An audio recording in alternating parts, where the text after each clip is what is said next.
Business की दुनिया में ना एक कहानी हमेशा सुनाई जाती है, डेविड और गोलियत की। एक छोटा सा फुर्तीला स्टार्टअप और उसके सामने एक बहुत बड़ा जमा जमाया बिजनेस जायंट। तो सवाल यह है कि इस महामुकाबले में आखिर जीतता कौन है? चलिए आज इसी का पता लगाते हैं। तो असल सवाल तो यही है ना कि आखिर कैसे कैसे एक नया फाउंडर जिसके पास रिसोर्सेज भी कम है वो मार्केट के बड़े बड़े धुरंधरों को हरा सकता है। और यकीन मानिए इसका जवाब शायद वो नहीं है जो हम सब सोच रहे हैं। और यहीं पर आते हैं कॉर्पोरेट लीडर शिव कुमार, जो इस पूरी सोच को ही पलट देते हैं। वो कहते हैं भाई देखो, ये लड़ाई बड़े और छोटे की है ही नहीं, ये लड़ाई है तेज और धीमे की। बस चलिए इसी आइडिया को जरा और खोद कर देखते हैं। तो नया नियम क्या है? सिंपल है, तेज धीमे को हराता है। आज की इस भागती दौड़ती मार्केट में ना कंपटीशन का बस ये एक ही रूल है, जो फास्ट है वही जीतेगा। स्पीड एक ऐसा हथियार है जिसके आगे साइज पैसा सब फेल हो जाता है। इसको ना ऐसे समझिए, मान लीजिए एक बहुत बड़ी कंपनी है, उसे एक फैसला लेने में, मीटिंग्स करने में, अप्रूवल लेने में पूरा 1 साल लग जाता है। अब सोचिए उतने ही 1 साल में एक स्टार्टअप क्या कर सकता है। वो 5 बार मार्केट में अपना प्रोडक्ट लॉन्च कर सकता है, फेल हो सकता है, उससे सीख सकता है और खुद को बदल भी सकता है। मतलब जब तक बड़ी कंपनी सोच रही है, स्टार्टअप तो गेम ही बदल चुका होता है। यही है स्पीड का असली खेल। ठीक है, तो सवाल उठता है कि ये बड़ी बड़ी कंपनियां, ये जायंट्स आखिर फेल क्यों होती हैं? कहाँ होती हैं वो दरारें, वो कमजोरियां जिनका फायदा उठाकर एक स्टार्टअप अपनी जगह बना लेता है? नोकिया और ब्लैकबेरी कौन नहीं जानता। एक जमाने में मार्केट के बादशाह थे ये दोनों। इनकी कहानियों में ना बहुत बड़े सबक छिपे हैं। नोकिया ने तो खैर एक स्ट्रेटेजिक गलती की, एंड्रॉयड को छोड़कर विंडोज चुन लिया। लेकिन ब्लैकबेरी तो जैसे अपनी ही धुन में था। उनके पास बीबीएम था, सोचिए व्हाट्सएप का सबसे पहला वर्जन, लेकिन वो उसे बस प्रोफेशनल्स के लिए एक सिक्योर ईमेल डिवाइस से ज्यादा कुछ देख ही नहीं पाए। कितना बड़ा मौका गवा दिया। और जानते हैं, इन बड़ी कंपनियों के अंदर ही कुछ दुश्मन बैठे होते हैं जो इनोवेशन को पनपने ही नहीं देते। पहला, हर चीज को जरूरत से ज्यादा सोचना, हर आइडिया को कागज पर परफेक्ट साबित करने की जिद। दूसरा, पर्सनल बायस, मतलब फैसला इस बात पर नहीं होता कि कस्टमर को क्या चाहिए, बल्कि इस पर होता है कि सीईओ साहब को क्या पसंद है। फिर आता है इंटरनल पॉलिटिक्स, जहां आइडिया पास करने से नहीं बल्कि रिजेक्ट करने से पावर मिलती है। और आखिर में हायरार्की, जहां जूनियर अपनी बात कहने से डरता है। नतीजा हमेशा एक ही होता है, अच्छे आइडियाज का दम घुट जाता है। तो ठीक है, हमने बड़ी कंपनियों की कमजोरियां तो देख लीं। अब आते हैं मुद्दे की बात पर। एक स्टार्टअप इन कमजोरियों का फायदा उठाकर अपना गेम कैसे जीत सकता है? तो ये रही एक सिंपल 4 स्टेप की प्लेबुक। स्टेप 1, एक नीश पकड़ो, मतलब मार्केट का वो छोटा सा कोना जिस पर बड़ी कंपनी ध्यान ही नहीं दे रही है। स्टेप 2, स्पीड, उस नीश में इतनी तेजी से काम करो कि बड़ी कंपनी का जीना मुश्किल हो जाए।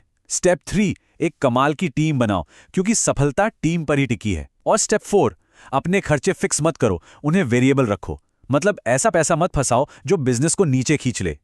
और एक बात गांठ बांध लेनी चाहिए, आज की दुनिया में असली चैलेंज पैसा या आइडिया नहीं है, वो तो मिल जाता है। असली लड़ाई है सही लोगों की, एक अच्छी टीम बनाने की और उसे अपने साथ बनाए रखने की। असल में यही चीज जीत और हार के बीच का फर्क तय करती है। देखिए, होता क्या है ना कि बड़ी कंपनियां अक्सर अपने शीशे के महलों में इतनी गुम हो जाती हैं कि वो अपने कस्टमर को ही भूल जाती हैं।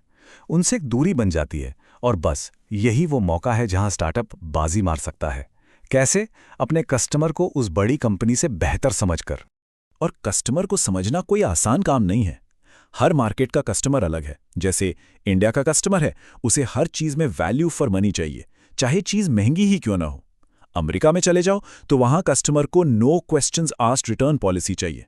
और चीन का कस्टमर तो और भी अलग है, उसे इनोवेशन भी चाहिए और दाम भी कम।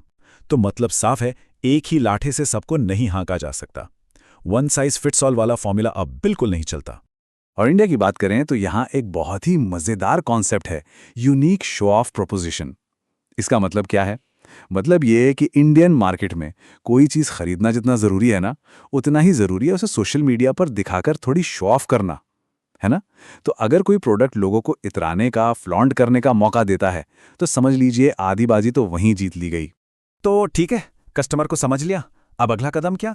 एक ऐसा ब्रांड बनाना जो सिर्फ एक प्रोडक्ट ना हो बल्कि लोगों की जिंदगी का हिस्सा बन जाए। और हाँ, उन गलतियों से भी बचना है जो बड़े बड़े ब्रांड कर जाते हैं।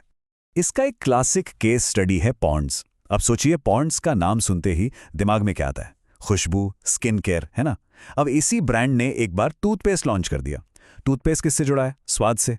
नतीजा क्या हुआ? बुरी तरह फेल हो गया। सबक बहुत सीधा है, अपने ब्रांड की कोर पहचान को समझो। अगर पहचान खुशबू है तो स्वाद के मैदान में मत कूदो। लेकिन एक अच्छा आइडिया और ब्रांड बनाने से भी ज्यादा जरूरी क्या है? लोग, वो टीम जो उस आइडिया को जमीन पर उतारेगी। और यहीं पर इंडिया में एक बहुत बड़ी बल्कि चौंकाने वाली सच्चाई सामने आती है।